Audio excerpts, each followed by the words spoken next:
Okay, so as we're getting ready to play on the reed and on the bassoon for the first time, we want to make sure that we have a really good use of air, because air is a really important ingredient to make a good sound on the bassoon. Even more important, I would say, than the embouchure. So what I want you to do is breathing kind of like you would breathe to play your bari saxophone with a lot of air. And I want you to think about inflating like a balloon, focusing on just horizontal expansion, forward and back and side to side. So we're just going to inflate and then relax the air out, or let yourself deflate, right? So don't even feel like you're blowing the air out, okay? So here we go. And inflate.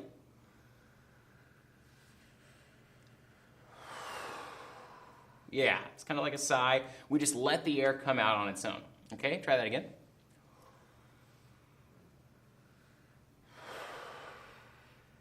Good. Now, see if you can focus on or think about making it as quiet as you can. I can hear a little bit of your throat in there. So just relax on the way in and relax on the way out. Here we go. Nice. Good. Okay. So we're not going to hold our breath at the top. You just breathe it in and then exhale back out. So what I want you to try now is to see if you can stop that air by putting your tongue between your lips, okay? So we're going to take a breath in, and then we're going to stick our tongue between our lips, and then I'm going to just let the air relax out, but my tongue's going to plug the hole. Does that make sense? Okay, so breathe in, tongue between your lips, and then you'll end up doing that, okay? Go ahead. Yeah, you feel that? Okay, you can exhale. Okay, so you feel there's kind of some pressure there when you relax. And what you did is the cheeks came out a little bit, which was perfect. Okay, so that's totally fine. Do that one more time.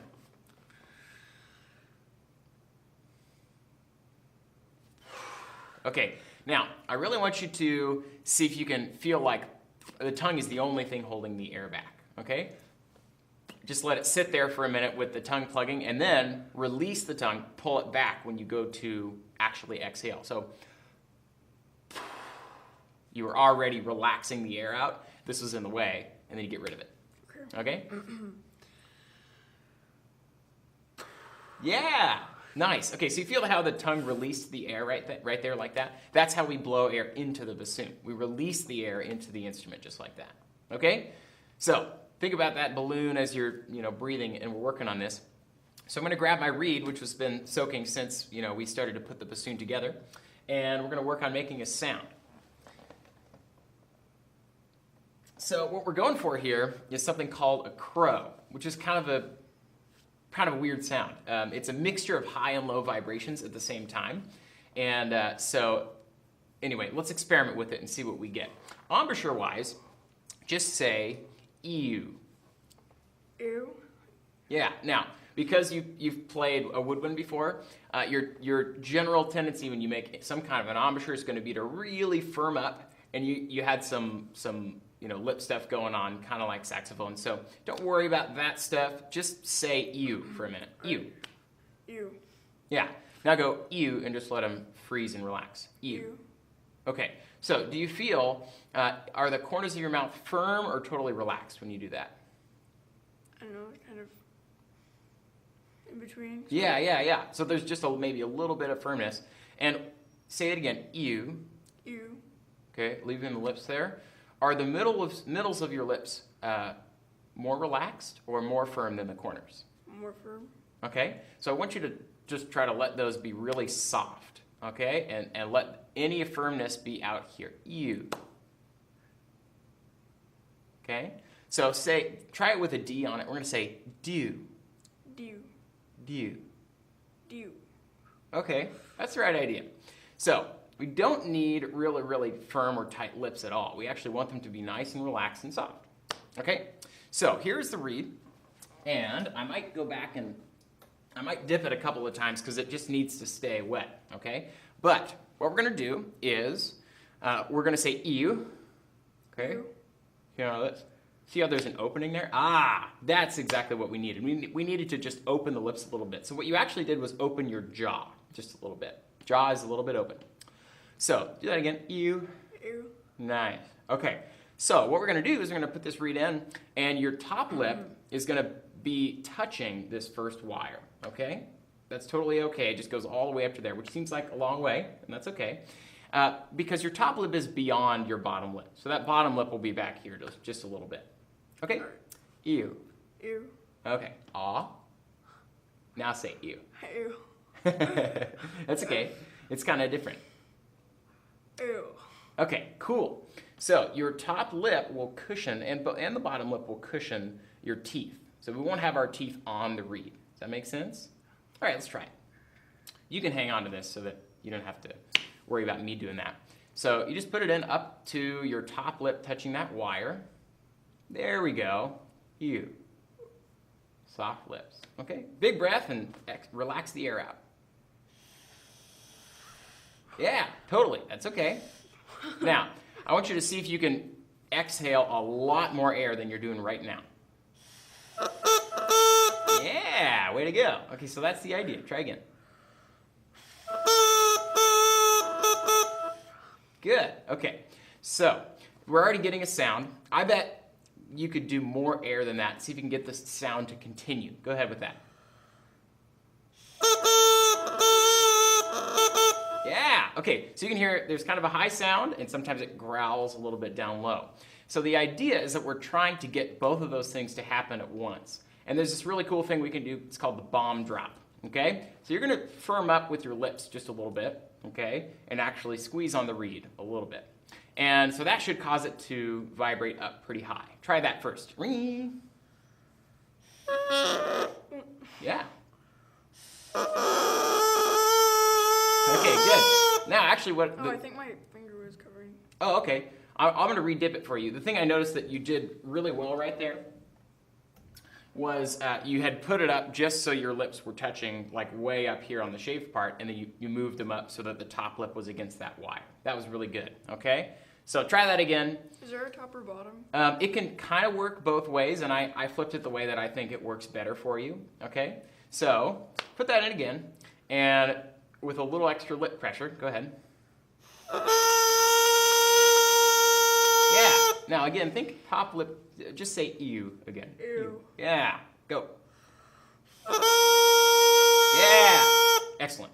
Okay, so now what you're gonna do is slowly draw your jaw open, okay? Open up your teeth a little bit, and that pitch is gonna sink. Just keep the air flowing. Go ahead. All right, that's okay. Try it one more time. Big breath, and slowly open up the jaw.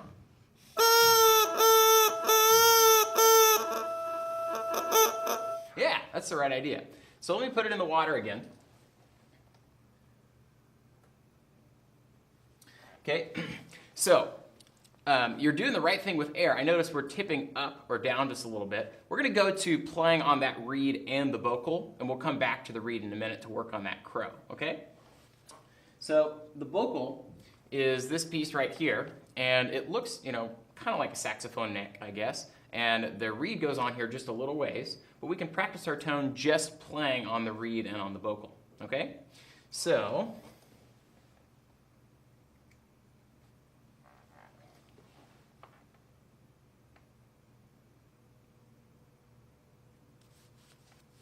all right, hang on to that, and say ew. Ew. Like, yeah, that's even better. Kind of like French version. Ew. Ew. Okay, good. So we're going to go straight in as much as we can. If anything, it's a little bit down, but not as much as we're doing right now. So let's try about there. Can you hang on to it there? All right, go for it. Yeah! Way to go. Try that again. Good. Now, for the sake of your sort of lip strength, if you feel like you're squeezing with your lips a lot, then just focus on a little bit more air and let the lips relax. You can be pretty relaxed with the bassoon embouchure, and it still works great, but you have to have that air support. So this time, before you start, really take that inflating air and then back out. Go ahead. Yes. Very good. Do you feel more relaxed here? That was a different sound, okay? A little less pinched. Try that one more time. Get it set, and then take that nice, full, inflating breath.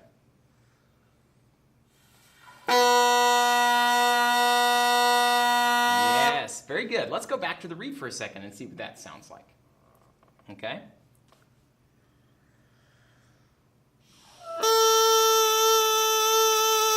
Yes, so I think we're already using a little bit more air. So now, see if you can just slowly reduce that lip pressure and keep the air big.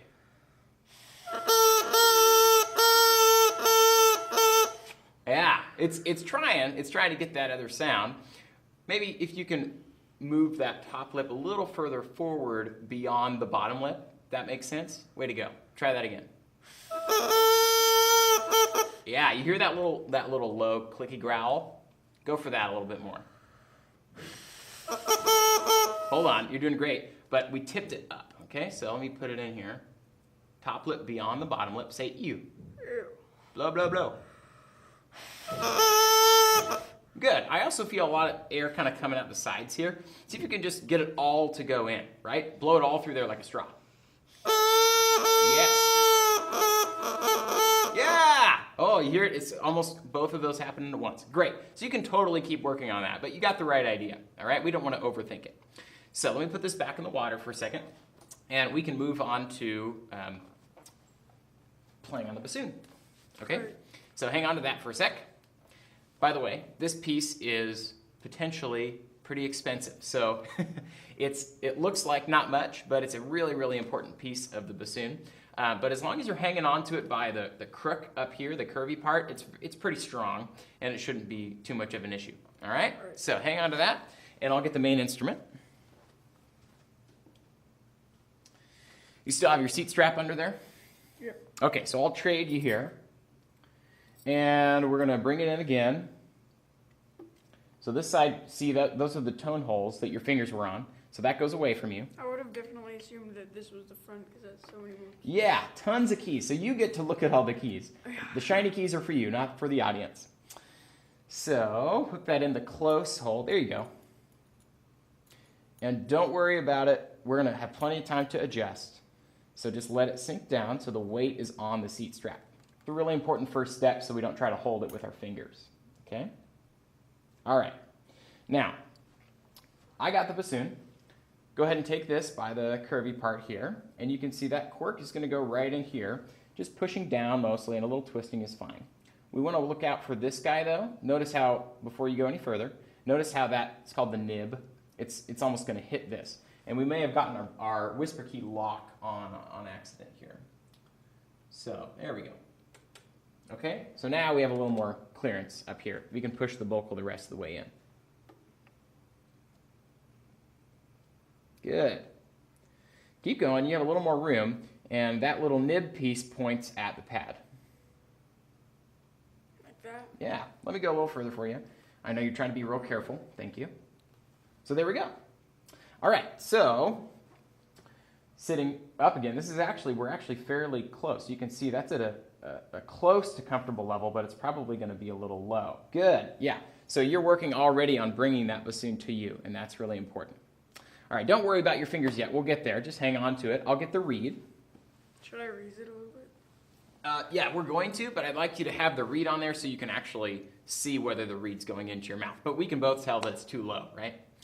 All right, so I have this, and go ahead and put that on just like that. And it just goes straight on the end of the vocal. It's not going to go on all that far, and that's okay. Just push it straight on.